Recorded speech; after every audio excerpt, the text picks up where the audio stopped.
Assemblyman for giving us an opportunity to comment on the budget and the impact it's going to have.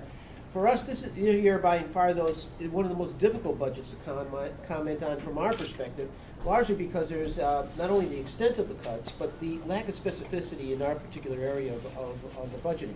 So my comments are going to relate to those issues that we believe to be the case, and consequently the impacts that our assumptions are making. Just a little background, the ARC of Westchester supports about 1,600 people a day of all ages. We support the lives of infants, toddlers, elementary school children, high school students, and adults through their senior years. Our services span every aspect of life, including early intervention, preschool, transition planning, community day programs, employment, residential supports, guardianship, clinical supports, and more. Not only do we support these individuals, but the services extend to the family, who often are the primary caretaker in this person's life. We also support close to 300 individuals in community residential living whose families no longer can take care of them.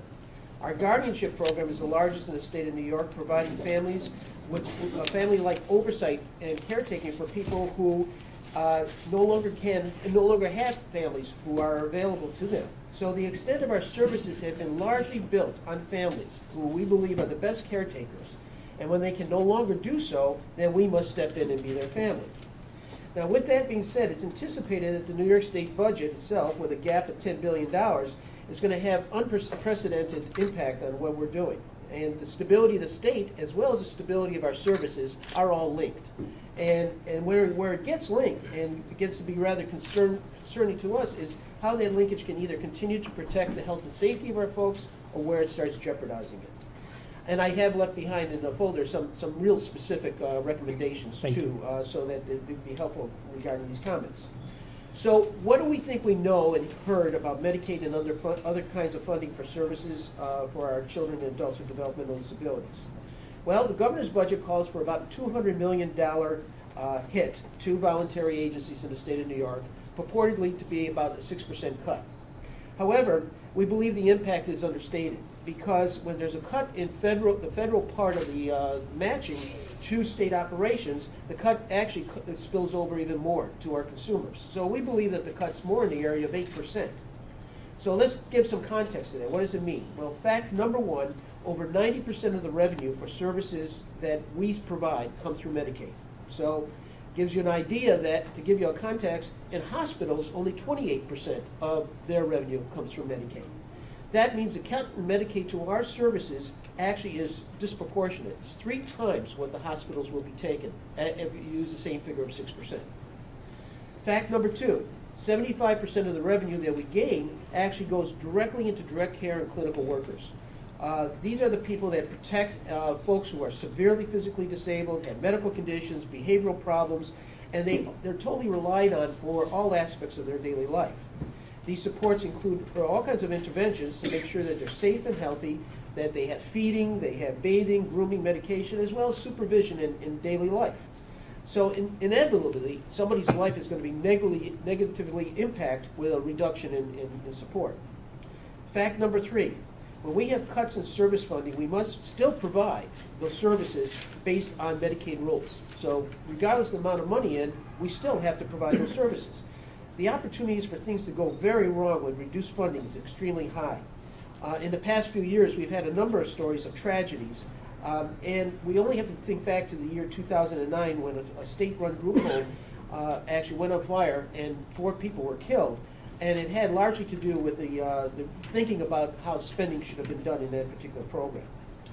Fact number 4, in addition to Medicaid issues, we are facing a reduction of approximately 10% in early intervention services. The state controller, DiNapoli, actually came out with a report about a month and a half ago saying that early intervention services saves the state money, and this seems to be a direct contradiction. Through early intervention services, oftentimes the lives and the long-term disability description of the individual changes. And as a result, many of our children, when they leave early intervention services, go directly into typical classrooms, not special education, therefore saving school districts tons of money. Now, we acknowledge there's significant and severe problems in our state's fiscal picture, and we wish to contribute to the discussion as how we could take cuts. And as I said, we do have specific recommendations, which I will not state here, but they're in the folders I left behind. But these details are really important. In addition, we are encouraging the state and federal government officials to discuss the implementation of 1115 waiver. This would actually reduce the amount of oversight that we would really have to go under OMEG and a number of other authorities, and at the same time reform the Medicaid rules in this state to make things simpler and easier to do. And while it's protecting the $1.5 billion we're talking about. In the early intervention services, there are opportunities to make use of commercial insurance. There's opportunities also to take a look at creating different kinds of rate setting systems that do not encourage overpayment in the early intervention services. And again, I gave details regarding that. So, I encourage you to take a look at that. If I may, I'd like to introduce to you, though, Pasquale Genesi. Patsy, as he's known, is the president of our self-advocacy group and a member of our board of directors, so he's one of my bosses. And he also serves as a professional advocate and trainer here in the Hudson Valley. And Patsy is going to talk to you about some of his experiences. He's a wonderful example of how these services have actually supported somebody to lead a more valued life. Good evening. I'm Pasquale Genesi. I live in Mount Kisco, New York. I'm a self-advocate. I have received services from what is now called OPWDD. And while no system is perfect, many good things have come from this system, especially my experience in community living. I have a seizure disorder. When I was a teenager, I moved into a group home that had 20 people living there. It was difficult for me because I didn't get the attention that I deserved as a person. The house was also removed from the community. And we seldom got to go there. Thankfully, my agency is one of the first in the state to have tried community letting us live in an apartment system. That was 34 years ago for myself. I have lived with 3 other men in 2 different apartments. I'm friends with them today, and I still talk to many of them. I have learned from a lot of staff how to clean my apartment, food shop, and meet many of my neighbors. And I still talk to them today. And I've become friends with them.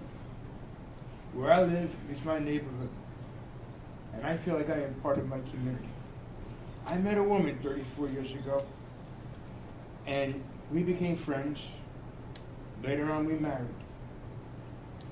In the town park. This is our community. The community helped us with the marriage. They helped us with the different things it takes to put that marriage together. After we married, we moved from the bouquet that we got to everything that went on in that day. They helped us with this. We currently live in a garden apartment. We moved into that community. The people that we live with now, they're our friends. They're our neighbors. We talk to them. We depend upon them. We buy items from the local store. They're right a part of that community we live in. I have gone to the local barbershop and gotten my hair cut. My wife goes to the local salon to take care of herself. I have used the local pharmacy and to the local pizzeria. It takes many staff to help us and assist us with our daily needs in the apartment system.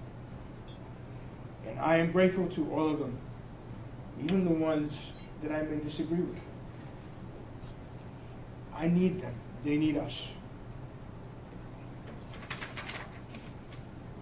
Someone asked me once if I would ever consider moving back into a group home. And after a brief second, I replied, no. This is my home. I do not want to go to a group home. I can't see me moving back